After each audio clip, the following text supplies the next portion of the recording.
नमस्कार दोस्तों, अपील आप सबसे, विदेश जाने के लिए करें तैयारी ताकि किसी की भी मुसीबत ना बढ़े। ख़ास तौर से हमारी इंडस्ट्री में पिछले 26 सालों से ये चीज़ें देखता आ रहा हूँ कि हमारे परेशानी का सामना करना पड़ता है जब विद्यार्थी कामयाब नहीं होता या उसका वीज़ा नहीं लगता या किसी भी तरह की दिक्कत आती है।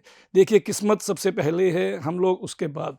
हम लोग वीज़ा ऑफ़िसर्स नहीं हैं, हम लोग वीज़ा अपील करने वाले, अप्लाई करने वाले एक ज़रिया हैं।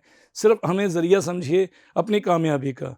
अपनी सफलता के साथ हमें जोड़िए और अपनी विफलता के साथ हमारा दोष ना दीजिए, क्योंकि विदेशों में रोज़ बदलते हैं नियम, रोज़ बदलती हैं वहाँ की पॉलिसीज़। आप देखिए कि कभी उनको जो लोगों की ज़्यादा ज़रूरत है तो कभी लोगों की कम।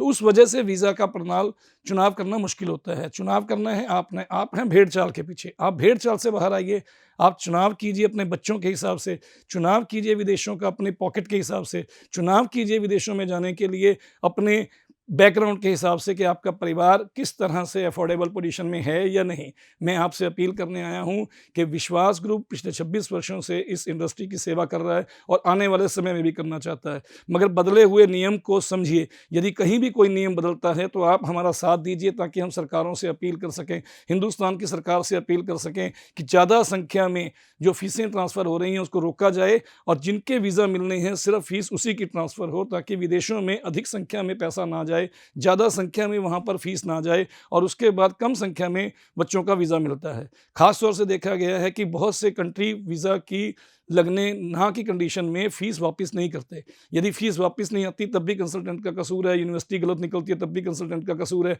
हर जगह पर सिर्फ़ और सिर्फ़ कंसल्टेंट ज़िम्मेदार है। प्लीज़ इस सोच को बदलिए, इस अपील को मेरी एक्सेप्ट कीजिए और अच्छी कंट्रियों का चुनाव कीजिए। विश्वास ग्रुप के पास सभी प्रकार की कंट्रीज़ हैं कि जो आपको एक सही दिशा में आपको विदेशों में भेज सकती हैं और आपका जीवन सफल बना सकती हैं। और जो कामयाब हुए बच्चे हैं, जो वहाँ पर कामयाब हो चुके बच्चे हैं, मैं उन्हें ज़रूर कहूँगा वो अपनी वीडियोज़ डालें, वो अपने मैसेजेस डालें, कितना समय लगा उन्हें सक्सेसफुल होने में, कितना समय उनको स्ट्रगल करनी लगी और कितने टाइम में उन्होंने आज अपने माँ-बाप के लिए क्या कुछ किया है। तो वो सब वीडियोज़ अगर आपके सामने आएँगे तो आपको समझ में आएगा कि विदेशों में जाना एक कितना ही महत्वपूर्ण कार्य है हमारे हिंदुस्तान के लिए, हमारी सरकारों के लिए, हमारे अपने परिवार, अपने गाँव, अपने मोहल्ले के लिए, क्योंकि बदलाव हो जाता है सारे का सारा, जीवन बदल जाता है। विदेश जाने के बाद बच्चों का जो मैंने देखा है, आप इस एक्सपीरियंस को शेयर कीजिए मेरे साथ आकर।